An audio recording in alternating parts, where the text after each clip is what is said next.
thème, c'était la gestion de la fertilité des sols avec les couverts vivants. Le message, c'était plus on s'éloigne de la prairie, plus la fertilité diminue.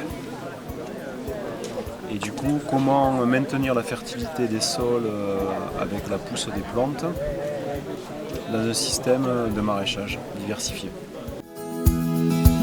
En agriculture biologique, on ne travaille pas sur la notion de nourrir la plante, on travaille sur la notion de nourrir le sol et créer du sol. Et c'est parce qu'on a nourri le sol et créé du sol qu'en fait la plante peut se nourrir.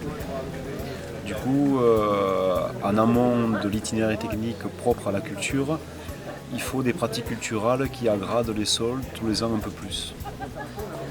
Ce qui fait que pour ce faire, on limite le travail du sol mécanique qui a tendance à oxyder les sols et à dégrader la stabilité structurale.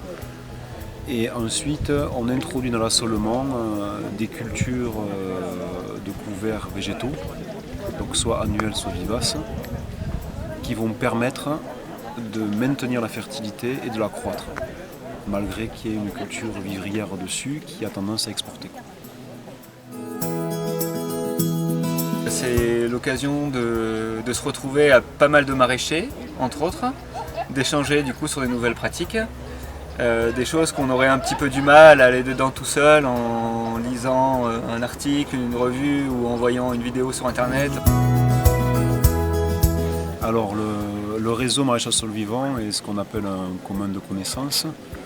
Donc l'idée c'est de mutualiser des connaissances autour du maraîchage et comment développer des sols qui soient le plus biologique possible, donc le plus vivant possible. Et pour ce faire, en fait, on invite les gens à témoigner de leur expérience en ce sens, de les rendre disponibles à tous d'une manière gratuite, afin que chacun puisse profiter du savoir de l'autre et ainsi améliorer son savoir lui-même. Et que de fait, en retour, ils ramènent des compétences acquises sur le savoir de l'autre qui enrichissent les uns et les autres et que progressivement on développe des méthodes qui sont le plus aggradantes possible du paysage et aussi, pour moi, de l'espace social. L'objectif, c'est d'avoir des légumes de qualité suffisamment importants pour nourrir les gens. C'est ça l'objectif. Mais avant tout, la priorité pour moi, c'est de produire des aliments de qualité qui font que les personnes qui se nourrissent d'aliments développent de la santé, quoi.